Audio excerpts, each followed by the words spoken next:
What could happen? Like what? Like they said about they couldn't guarantee the safety, but that's just a blah blah blah. What could happen, Andrew? What's the worst case scenario if these idiots were to be allowed land in Birmingham?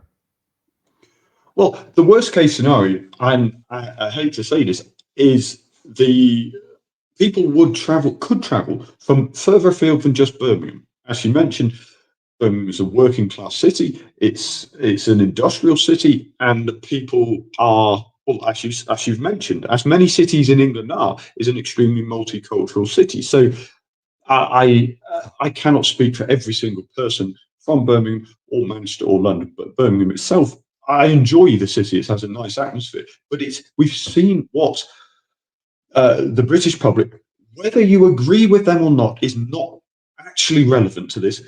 There is a large element who simply do not want to accept the Israeli point of view, given the current political climate. And I would say the worst case scenario, an organised riot, organised violence against the Maccabi fans, even before we consider whether Maccabi fans themselves would intend to incite violence. And again, as we've seen, well, okay, we mentioned Amsterdam with the Ajax match last year.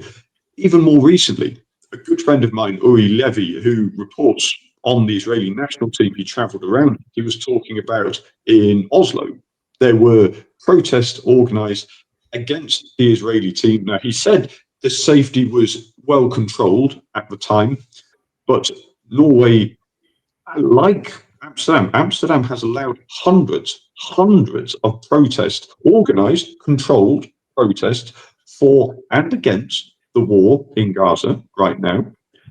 In Oslo, there were protests there. The worst case scenario is there will be counter protests organised, not just in organised fashion, but chaotically.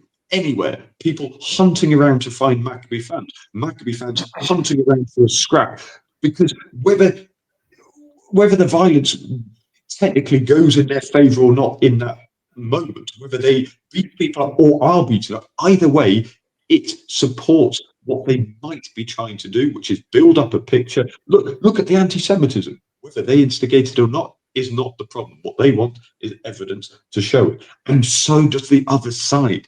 It's an explosive potential powder keg right now.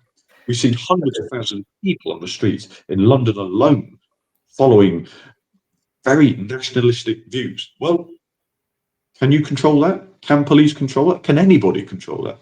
No.